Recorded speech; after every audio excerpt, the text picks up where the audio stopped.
कल एक चीज मुझे रियलाइज हुआ है कि शायद अनफॉर्चुनेटली यशस्वी जायसवाल इंडिया की T20 टीम में जगह नहीं बना पाएगा, क्योंकि उसके कॉम्पिटिटर्स कौन है? बाकी लेफ्टी ओपनर प्रियांश आर्या, वैभव सूर्यवंशी, ईशान किशन और अभिषेक शर्मा। जायसवाल के लिए बहुत मुश्किल हो जाएगा इंडियन T20 टीम में जगह बनाना। ठीक है, इस पे टूर्नामेंट की बात भी हम बात कर सकते हैं। दूसरा चीज, पंजाब का एक बॉलर है जो अंडर द रेडर जा रहा है, जिसके बारे में कोई बात नहीं कर रहा है, उसके बारे में बात करना पड़ेगा। इट्स नॉट विजय कुमार वैशाख। लेकिन सैटरडे को हमने क्या देखा था? सैटरडे को हमने देखा कैसे चार टीम एक ही दिन में उनके डेथ बॉलर्स ने बेहतरीन बॉलिंग की। बहुत रेयर था कि आरसीबी, डीसी, सीएसके, एसआरएच सब के सब टीम एक ही दिन में डेथ पे यॉर्कर डाला है। ठीक है, तो कल के दिन हमने क्या देखा? संडे में हमने देखा कि कैसे कैप्टनसी नहीं करना चाहिए। ठीक है, बैक टू बैक तीन कैप्टन इतना खराब कैप्टनसी किया है। रियान पराग, ऋषभ पंत, अजिंक्य रहाणे, तीनों के नाम पे आरबी है। लेकिन मैं स्टार्ट करूंगा मेरा फेवरेट रियान पराग से। जब रियान पराग को कैप्टन बनाया गया था, सबसे पहले मैंने सपोर्ट किया था, वीडियो मैंने बनाया था कि रियान पराग को कैप्टन बनाना सही है।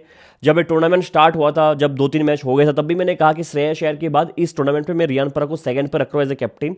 और मैंने उसकी बैटिंग पे भी कभी सवाल नहीं उठाया अभी तक। ठीक है, लेकिन कल पहले मैं थोड़ा एक हाइपोथेटिकल सिचुएशन देता हूँ आपको, आप सोचो इसका जवाब। ठीक है, मान लो आरसीबी वर्सेस सीएसके का मैच है, आखिरी ओवर में 15 चाहिए सीएसके को जीतने के लिए। बैटिंग पे है क्रिस पे है दुबे और अकील हुसैन, और आरसीबी के हर रेगुलर बॉलर्स का ओवर खत्म हो गया है, सिर्फ एक ओवर बचा है कृणाल पांड्या का।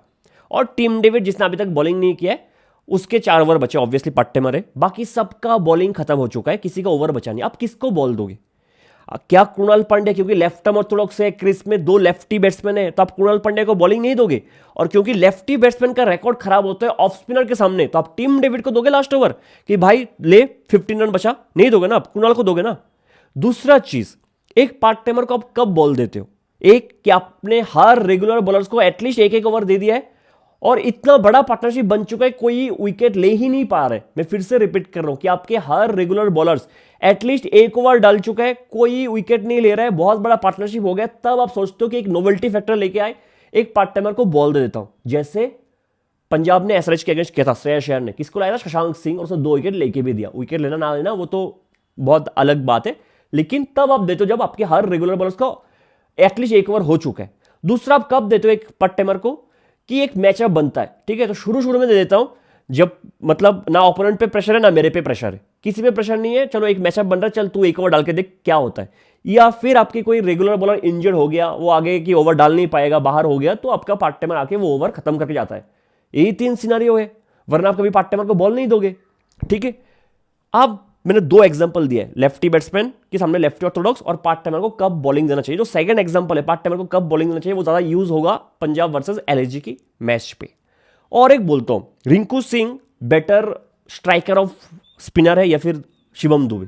डेफिनेटली शिवम दुबे है ना। लेफ्ट आर्म ऑर्थोडॉक्स स्पिनर को ज्यादा बेटर कौन खेलते हैं? Shivam Dubey.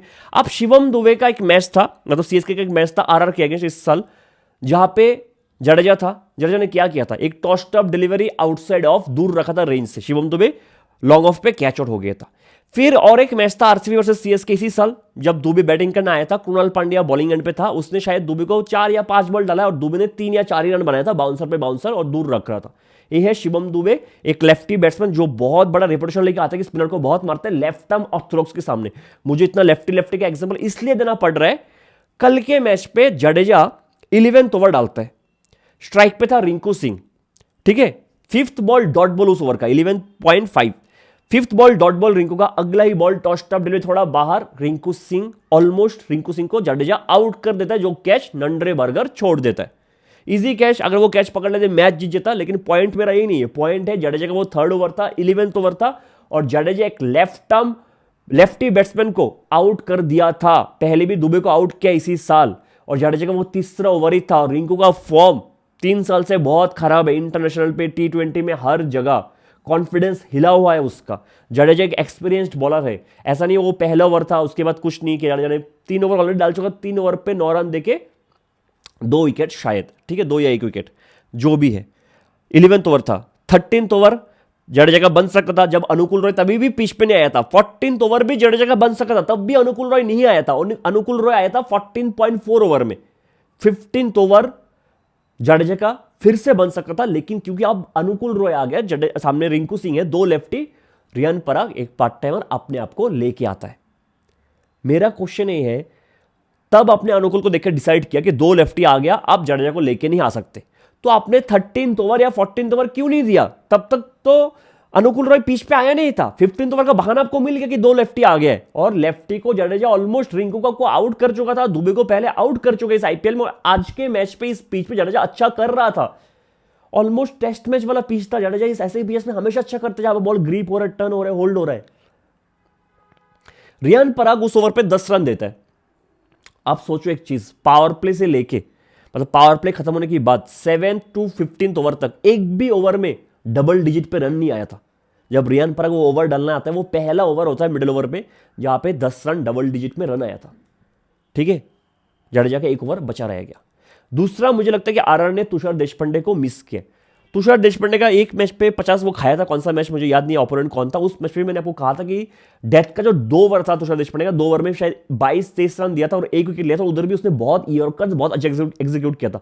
High scoring match पे अगर शायद एसआरएच वाला ही मैच था, हाई स्कोरिंग मैच पे अगर 2 ओवर पे 20-23 दे रहा है डेथ पे कोई बॉलर आके और 1 विकेट ले रहा है, he has done a great job. तो तुषार देशपांडे डेथ पे अच्छा एग्जीक्यूट कर रहा था, तुषार देशपांडे को मिस किया। Brijesh Sharma is a good bowler, वो शुरू में स्विंग मिलते बॉल को अंदर लेके आते हैं, थोड़ा सीम मूवमेंट में तो अच्छा करता है, स्लोअर ऑन अच्छा है, लेकिन ब्रिजेश शर्मा का डेथ का अच्छा बॉलर है। आपने पूरे मैच पे ब्रिजेश को नहीं दिया, आपने डेथ पे इंट्रोड्यूस किया, और जो लास्ट ओवर उसने डाला था बहुत ही खराब ओवर था, डाउन द लेग बहुत ही खराब ओवर था। ठीक है, तो उस पर भी आपका एक कैप्टनसी का एक क्वेश्चन है कि ब्रिजेश को मतलब एक इनएक्सपीरियंस बॉलर, बस करियर स्टार्ट हो रहा है, उसको डायरेक्टली डेथ पे लाना, was it a good thing? I don't think so. तो captaincy it was horrible from Riyan Parag, it was horrible. आप कहीं से भी इसको इग्नोर कर ही नहीं सकते हो, डिनाई कर ही नहीं सकते जो रियान पराग ने कल किया है एज ए कैप्टन। दूसरा, क्योंकि रियान से स्टार्ट कर किया है तो रियान की बैटिंग के बारे में भी बात कर लेते। पहले 4 मैच के बाद जब आरआर जीता था, मैंने कहा है कि एक तो रियान पे उतना प्रेशर आया नहीं है, उतना रेस्पॉन्सिबिलिटी आया नहीं है, और मुझे लगा कि टच फॉर्म में शायद आप ये नहीं कह सकते, टच उसका मिल रहा था, फॉर्म में शायद नहीं है, लंबा रन नहीं बना, लेकिन बैट पे जब बॉल लगता है कि बैट्समैन के पास टच है, ही कैन डू गुड, जब रेस्पॉन्सिबिलिटी उस पर आएगा। फिर एसआरएच वाला मैच है जहां पे सेकंड ओवर में वो आ गया, एक स्लॉट के बॉल पे अपिच ड्राइव करने का दूर से, बहुत ही घटिया शॉट था, उधर वो आउट हो गया। अपना विकेट देके आया है, टू बी वेरी ऑनेस्ट, ऐसा कुछ बॉल नहीं था विकेट देने का। कल के मैच पे रियान पराग ने पोस्ट मैच प्रेजेंटेशन में कहा है कि पहले से पता लग गया था, मतलब मैच स्टार्ट होने से पहले ही पता लग गया था कि 170 वाला पिच है, और हमने टारगेट डिसाइड कर लिया था कि हमें कैसे बैटिंग अप्रोच करना है। आपका बैटिंग भी जल्दी आ गया, आपके पास एनफ टाइम था कि आप सेट हो गए इस पिच पे, आपको और 15 रन एक्स्ट्रा बनाना था, आप मैच जीत जाते। कोलकाता से होता ही नहीं। आपने क्या किया, आप वरुण के एक बॉल पे उस ओवर पे शायद एक बाउंड्री मार भी चुके थे आप, रिवर्स स्वीप पे जो भी टॉप पिच था, आप फिर से उसे गुगली पे आप अक्रॉस खेलने का आप क्लीन बोल्ड। 6 मैच के बाद अगर एक कैप्टन का बैटिंग एवरेज 12 है और स्ट्राइक रेट 122 है, इट्स ह्यूज प्रॉब्लमेटिक। और ऊपर से और प्रॉब्लमेटिक है कि बैक टू बैक 2 मैच हार गए, और आरआर का जो हिस्ट्री रहा है, एक बार हारना स्टार्ट करता है तो लगातार हारता रहता है, तो मुझे कुछ सही नहीं लग रहा है। ठीक है, तो Riyan Parag has to take responsibility यार, has to take responsibility. Captaincy कल खराब हुआ है, बैटिंग अभी तक कुछ किया नहीं है, 2 मैच आपके पास था कि आप हीरो बन सकते। मैं नहीं करूँ, एसआरएच वाला मैच बहुत दूर चला गया था, लेकिन पार्टनरशिप तो बिल्ड करते। कल तो आपको कुछ करना चाहिए नहीं था, आप धीरे धीरे राने बॉल भी खेल के, राने बॉल से नीचे खेल के भी अगर आप एंड तक जाते, आप कोई पेसर को मार के, वैभव को मार के, त्यागी को 1-2 चिक्की शॉट मार के आप 165-170 तक स्कोर को आराम से लेके जाते, लेकिन आपसे हुआ ही नहीं। थोड़ा इस मैच को फिनिश कर लेते हैं। इस मैच में और भी सारे बहुत चीजें इंटरेस्टिंग चीज हुआ है। ठीक है, जब आरआर बैटिंग करने आया, वैभव सूर्यवंशी वाज ब्रिलियंट इस पिच पे, जिस स्ट्राइकर से वो खेल के गया, इट वाज आउटस्टैंडिंग। फिर वरुण के गुगली जो दूर चला गया अगेंस्ट द स्पिन खेलने गया, उस पर वो आउट। लेकिन उसके बाद से ना, चलो ध्रुव जुरैल को विकेट भी दे देता हूँ, प्रॉब्लमेटिक कहाँ से लगा, मैं फेडरर को ब्लेम नहीं करूंगा। एक तो वो मिस्ट्री स्पिन को अच्छा नहीं खेलता, दूसरा अगर आपने देखा होगा नरेन को वो बिल्कुल ही पिक नहीं कर रहा था, अंदर वाले बॉल को बाहर खेल रहा था, बाहर वाले बॉल को अंदर खेल रहा था। It is not is fault. इस पिच पे फेडरर ने कभी ऐसे स्पिन को, ऐसे क्वालिटी स्पिन को ऐसे पिच में कभी नहीं खेला होगा, साउथ अफ्रीका खेल के बड़ा हुआ है। ठीक है, टाइम लगेगा। एक रियान का शॉट बहुत प्रॉब्लमेटिक था मेरे हिसाब से। दूसरा, हेटमेयर ने क्या किया है, उसको 3 जूसी फुल टॉस मिला कल के दिन, 3 जूसी फुल टॉस। बताओ क्या किया है, पहले फुल टॉस में सिंगल लिया है सॉफ्ट हैंड से खेल के, दूसरे फुल टॉस में मारने की कोशिश किया, टाइमिंग कर नहीं पाया, 2 रन लिया है, तीसरे फुल टॉस में वो आउट हो गया। Again problematic. अभी तक हेटमेयर ने, उसका पिछले 1 साल में वो नंबर 3 पे आ रहा था और ऑलमोस्ट 200 की स्ट्राइकर से बैटिंग किया, स्पिन को मिडल ओवर में बहुत अच्छा खेल रहा था, T20 वर्ल्ड कप में भी नंबर 3 या 4 पे आ रहा था, बहुत अच्छा कर रहा था। आईपीएल में अभी तक आके अभी तक कुछ किया नहीं है, हालांकि उस हिसाब से बैटिंग आया नहीं है, लेकिन पिछले 2 मैच पे once again like Riyan Parag batting आया था, चांसेस था, कुछ नहीं किया। नहीं, पिछले सीरीज वाले मैच में वो था नहीं, आई एम सॉरी, पिटरियस था। ठीक है, लेकिन कल मुझे बहुत ही खराब बैटिंग लगा। ठीक है, उधर से 155 मुझे लगा कि अब इधर से रिंकू बोल रहा हूँ, रहाणे और रघुवंशी, इनके पास बहुत टाइम है ना सेट होने के लिए, आराम से धीरे से, उनका नेचुरल गेम है, धीरे से खेलेंगे, अच्छा करेंगे। रहाणे ने कहा कि नहीं तू मुझे इतना डिफेंड करता, चल मैं कैप्टन खराब, लेकिन तू मेरी बैटिंग को डिफेंड करता है, ये ले back to back duck, out हो गया। क्या शॉट था मेरे, बिल्कुल समझ में नहीं आया, मेरे समझ से बाहर था, ठीक है। एक के बाद एक विकेट गिरने लगा।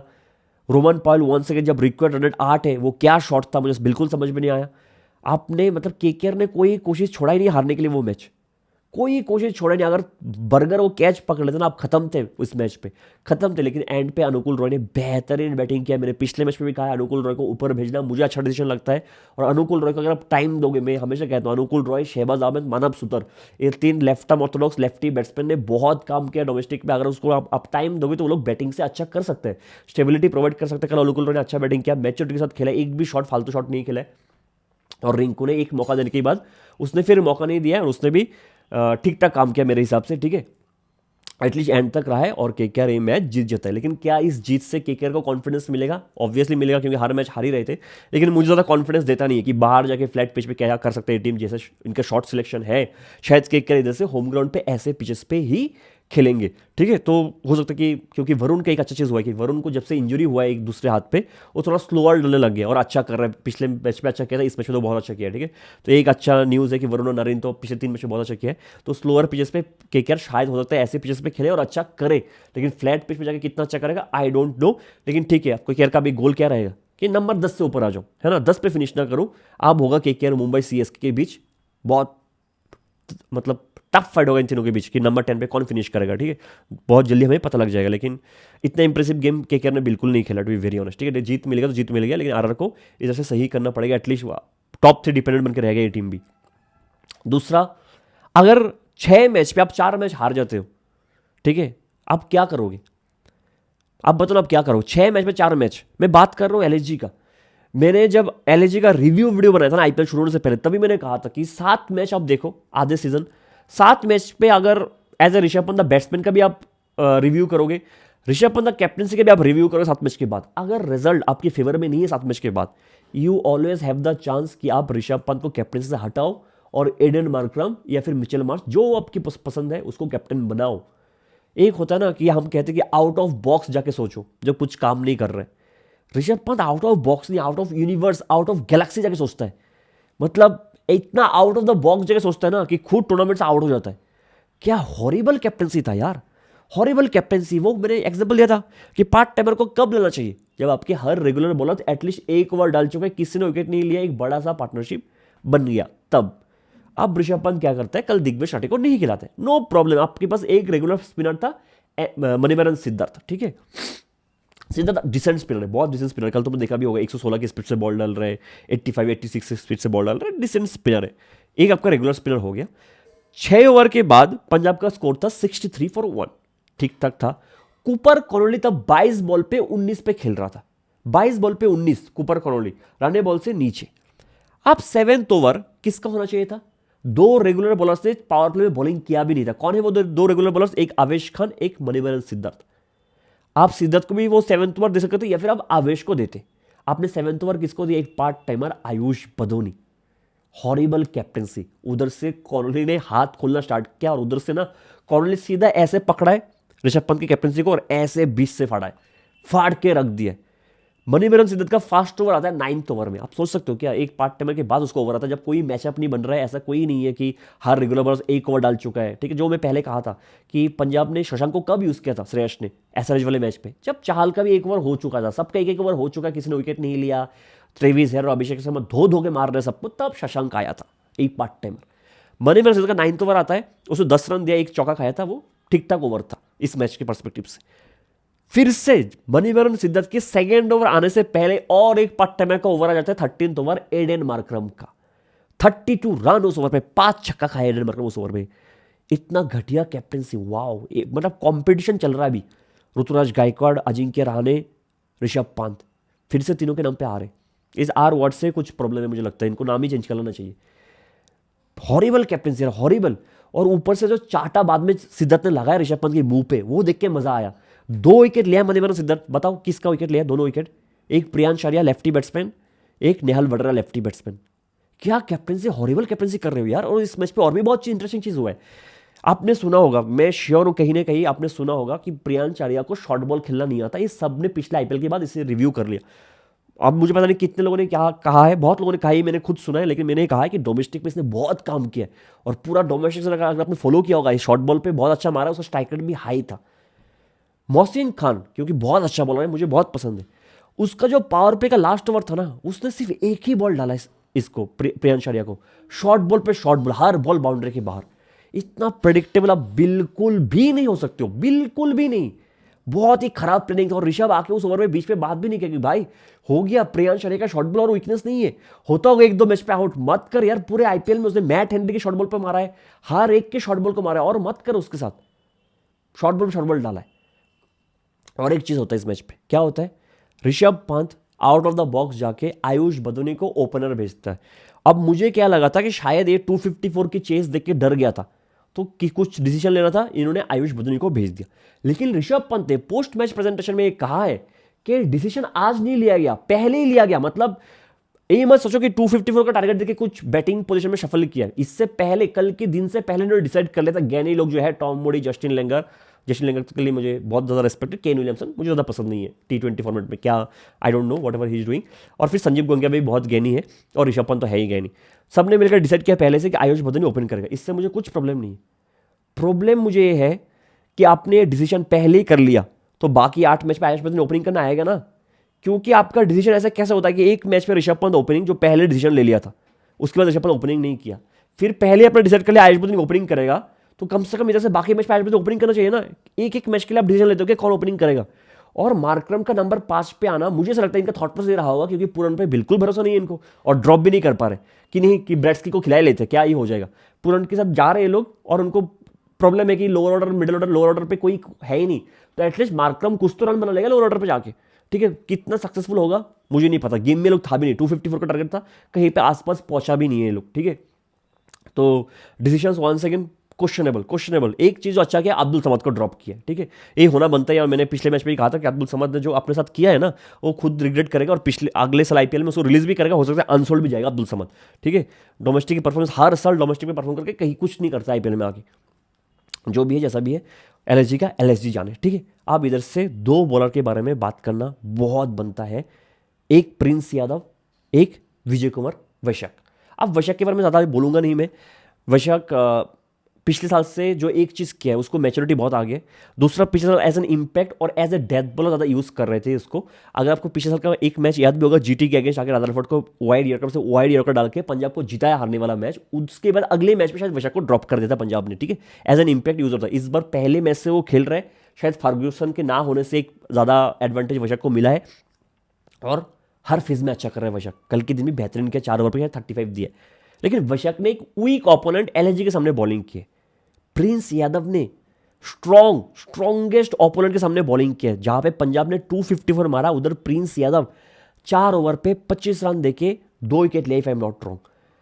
Brilliant bowling. और मुझे पता है क्यों खुश होता है, एक तो आई लाइक हिम, पिछले साल भी हमने कहा था कि प्रिंस यादव, रिव्यू में भी हमने कहा था कि प्रिंस यादव आपको प्लेइंग इलेवन में स्टार्ट करना चाहिए।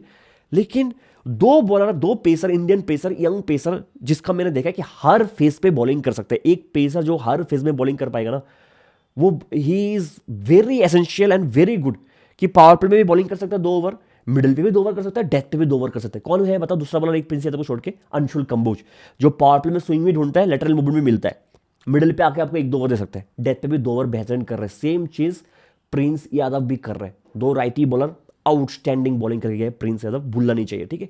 थोड़ा पंजाब की बैटिंग के बारे में थोड़ा और बात करते हैं। प्रभ सिमरन जल्दी आउट हो गया, कॉर्नली आया था, और आपको पता है कॉर्नली को मैंने बहुत अंडर एस्टिमेट किया था, और मैंने ऑलरेडी माफ़ी मांग चुका हूँ।